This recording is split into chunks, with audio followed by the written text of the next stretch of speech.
Gini deh, pernah nggak sih kamu lagi santai, megang HP, scroll, tanpa mikir apa-apa? Terus tiba-tiba kepikiran, kalau semua ini hilang, gimana ya? Kayak bukan cuma HP kamu doang, tapi semua teknologi, internet nggak ada, listrik mati, semuanya berhenti.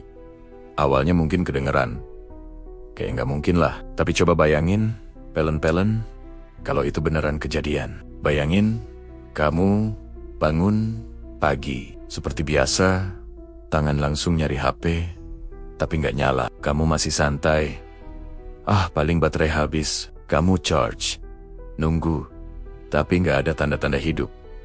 Mulai aneh. Kamu nyalain lampu, nggak nyala. Di situ mungkin kamu masih mikir, mati lampu doang. Tapi pas kamu keluar rumah, orang-orang juga keluar. Ada yang nengok kanan kiri, ada yang coba nelpon, ada yang cuma diem. Dan di situ mulai kerasa, ini bukan hal kecil. Beberapa jam lewat, kamu mulai ngerasain sesuatu yang jarang banget terjadi. Sepi. Tapi bukan sepi biasa. Mobil di jalan berhenti, satu persatu. Lampu lalu lintas mati. Nggak ada suara notifikasi.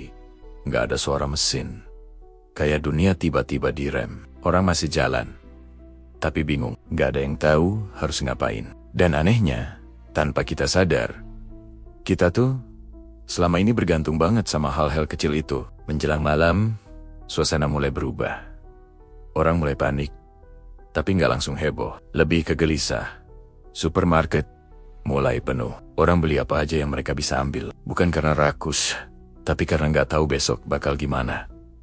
Dan malam itu, klubnya beda. Nggak ada lampu jalan, nggak ada cahaya dari gedung. Cuma gelap dan suara langkah orang-orang.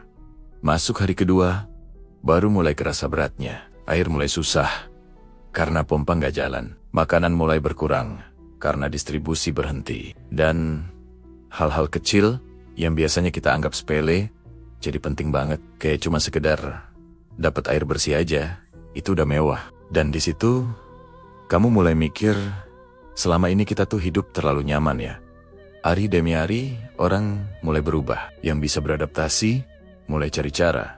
Masak pakai api, cari air sendiri. Pelan-pelan hidup mulai kembali. Tapi dengan cara yang berbeda. Lebih lambat. Lebih sederhana. Tapi juga lebih berat. Dan nggak semua orang siap buat itu. Dan di titik ini, kamu mulai sadar sesuatu. Selama ini kita ngerasa kita yang pegang teknologi. Tapi ternyata, tanpa itu, kita kayak kehilangan arah. Semua yang kita anggap normal, ternyata rapuh banget. Dan mungkin yang kita butuhin, bukan cuma teknologi, tapi kemampuan buat bertahan tanpa itu. Jadi ya, kalau semua teknologi beneran hilang, menurut kamu, manusia bakal bisa beradaptasi? Atau malah perlahan hancur?